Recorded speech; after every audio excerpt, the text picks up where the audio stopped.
Hello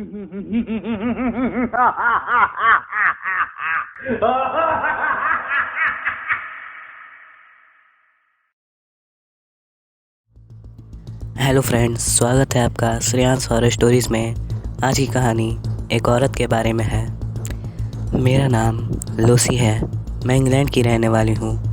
मेरे 2 बच्चे हैं। मेरी बेटी का नाम एलिस है और मेरे बेटे का नाम जॉन है। मेरे पति की पिछले साल डेथ हो गई। मैं पुलिस में काम करती हूँ। एक दिन रोज़ की तरह मैंने उन दोनों को तैयार किया और उन्हें स्कूल ड्रॉप करके मैं भी अपने काम पर चली गई। मुझसे बड़े ऑफिसर ने एक फ़ाइल मेरी डेस्क पर ले आकर रखी। वो मेरी एक फ्रेंड का केस था। इस फाइल में लिखा था कि मेरी फ्रेंड के नाइबर को उसके घर से बहुत अजीब और गरीब आवाज़ आती है। ये केस बड़े ऑफिसर ने मेरी एक फ्रेंड और उसके पति को दे दिया, लेकिन मैंने ये केस उनसे ये कहकर ले लिया कि मेरी फ्रेंड मुझे सब कुछ बता देगी, वो मुझसे कुछ नहीं छुपाएगी। मैं गई, लेकिन फॉर्मेलिटीज़ के द्वारा एक पुलिस वाला ही मेरे साथ आया। जब मैं अपनी फ्रेंड के घर पहुंची, मैंने दरवाज़ा खटखटाया, लेकिन उसने दरवाज़ा नहीं खोला। फिर मैंने डोरबेल बजाई, उसने तुरंत ही दरवाज़ा खोल दिया। मैंने देखा कि मेरी फ्रेंड मुझे घूर घूर कर देख रही है। उसकी आंखें खूब बड़ी और डरावनी दिख रही थीं। जब मेरे साथ वाले ऑफिसर ने उसे ढकेल के अंदर जाने की कोशिश की तो मेरी फ्रेंड चिल्लाई और उसने कहा कि तुम मेरे घर में नहीं जा सकते। मैंने उसे शांत किया और मैंने उससे कहा कि बस मैं ही तुम्हारे साथ अंदर चलूँगी। पहले तो उसने मना कर दिया, लेकिन फिर वो मुझे अपने साथ अंदर ले गई। मैंने अंदर जाकर देखा कि दरवाज़ों पे, खिड़कियों पे, दीवारों पे नींबू मिर्चियाँ टंगी थीं और तो और मोमबत्तियाँ भी जल रही थीं। उसने मुझे टेबल के पास वाली चेयर पर बैठाया और किचन में चली गई। जब वो किचन में चली गई तो मैं भी अपना काम करने लगी। मुझे एक दरवाज़ा दिखाई दिया। मैं तुरंत उस दरवाजे के पास गई। इस दरवाजे पे कुछ तो कलाकृतियाँ बनी हुई थीं।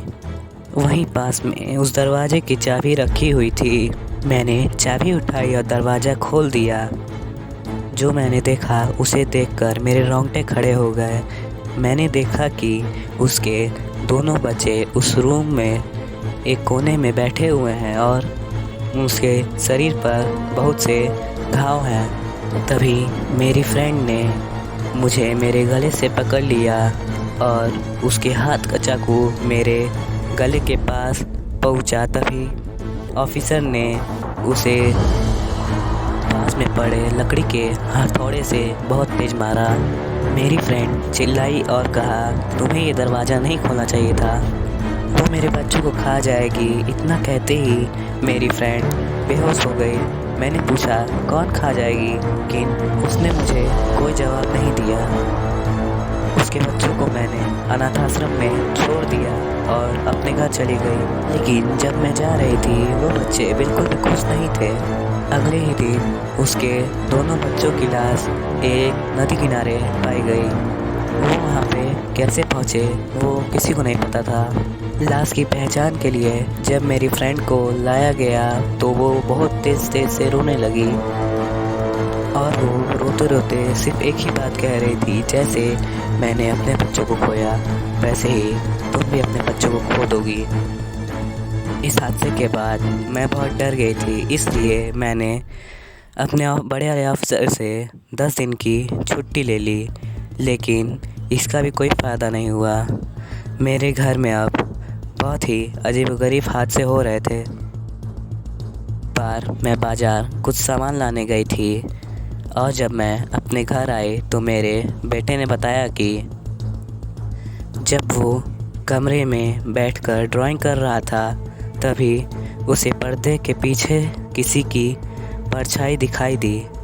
जब वो पर्दे के पास गया तो उसने देखा कि एक औरत पर्दे के पीछे शादी की ड्रेस में रो रही है और जब उसने उससे बात करने की कोशिश की तो औरत ने अपना सिर उठाया।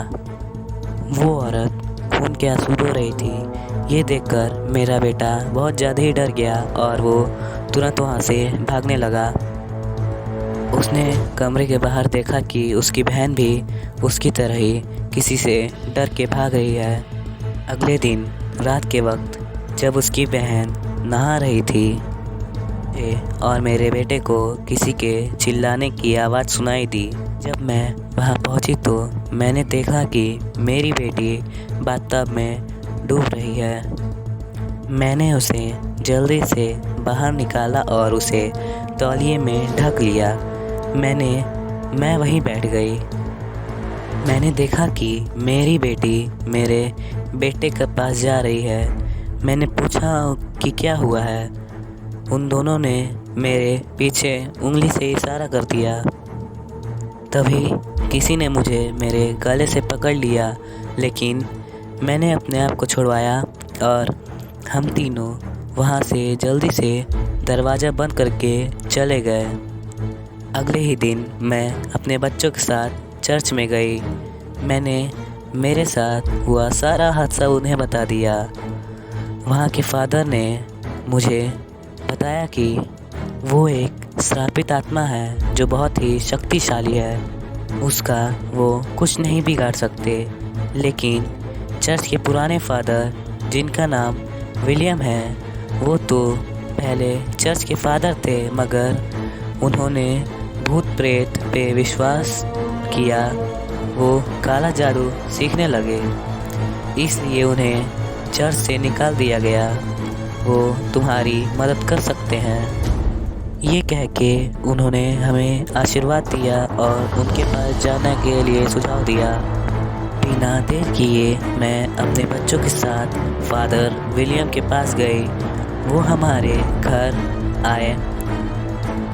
उन्होंने बताया कि ये एक औरत की आत्मा है जो एक गांव में अपने पति और बच्चों के साथ रहती थी, लेकिन उसके पति ने उसे छोड़कर दूसरी लड़की से शादी कर ली। गुस्से में आकर उसने अपने बच्चों को मार दिया और खुद भी मर गई। जब से स्वर्ग के दरवाजे पर पहुंची तो स्वर्गदूतों ने उसे वहीं पर रोक दिया। उसे तब तक यहाँ आने से मना किया जब तक कि वो अपने बच्चों की आत्मा को भी लेकर नहीं आ जाती। फादर विलियम ने मेरे बच्चों को एक लॉकेट दिया। कहा कि जब वो तुम्हारे सामने आए तो उसे दिखा देना। फादर विलियम ने उस औरत को काले जादू से घर के बाहर कर दिया और फादर विलियम ने एक बीज हमारे पूरे घर में फैला दिया। तभी मेरी फ्रेंड वहाँ आ गई। उसने जेल से भागने की कोशिश की और वो सफल रह गई। उसने एक पुलिस वाले की बंदूक चुरा ली थी, जिससे उसने मेरे घर का लॉक तोड़ दिया और उसने घर में बिखरे हुए बीज भी हटा दिए। जब फादर विलियम उसे रोकने गए तो उसने उसके हाथ पर गोली मार दी। फादर विलियम वहीं बेहोश हो गए। उस औरत ने मुझे एक कमरे में बंद कर दिया और मेरी दोस्त को बेहोश कर दिया और मेरे बच्चों के पीछे चली गई। मेरे बेटे ने खुद और अपनी बहन को बेसमेंट में बंद कर लिया, लेकिन वो औरत वहाँ भी चली गई। वो मेरे बच्चों को मारना चाहती थी, लेकिन उसी वक्त मेरे बेटे ने उसे लॉकेट दिखा दिया। वो एक साधारण औरत में बदल गई। मेरी दोस्त ने मुझे वहाँ से बाहर निकाला और कहा जल्दी जाओ वरना देर हो जाएगी। मैं जल्दी से बेसमेंट में गई। मैंने देखा कि वो औरत मेरे बच्चों को सर पर सहला रही थी। मैंने कहा छोड़ दो मेरे बच्चों को।